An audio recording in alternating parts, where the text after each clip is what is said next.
Shalom bien-aimés dans le Seigneur, notre méditation du jour s'intitule « Le travail bien fait dépasse la prière ».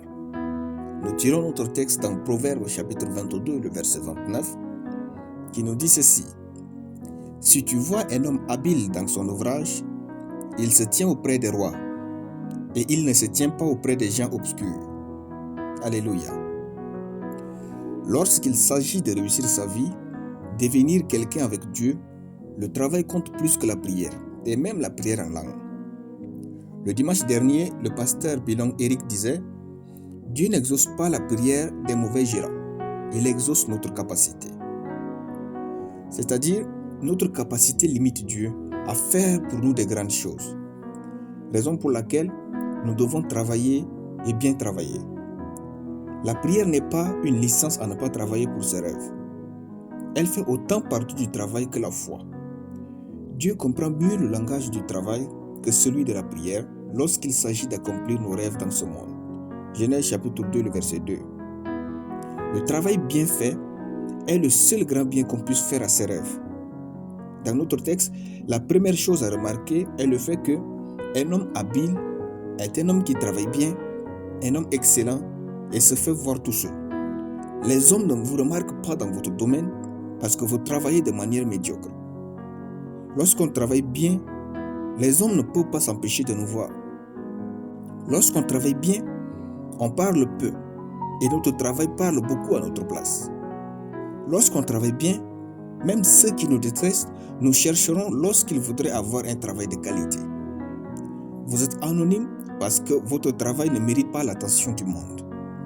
Le travail bien fait crée de la différence. Travaillons. Alléluia.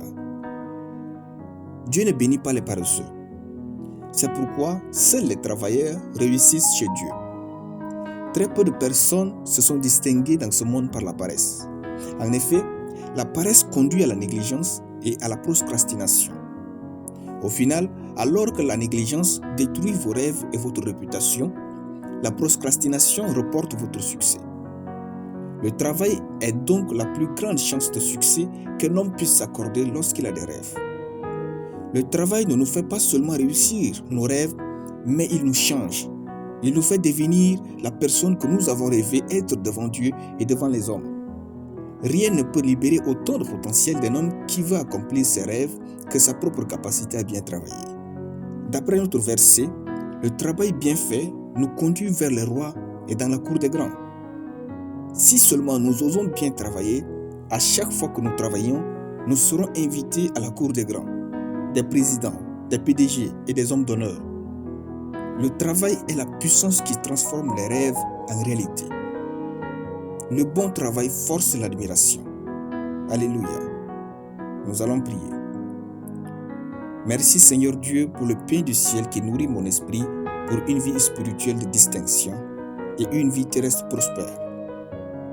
Je déclare que à chaque fois que je travaille avec tout mon être, toute ma force, toute mon intelligence, toute ma sagesse et tous mes potentiels au nom de Jésus. Amen. La lecture biblique en une année, Exode chapitre 24 à Exode chapitre 26. Soyez bénis, c'était le pain du ciel.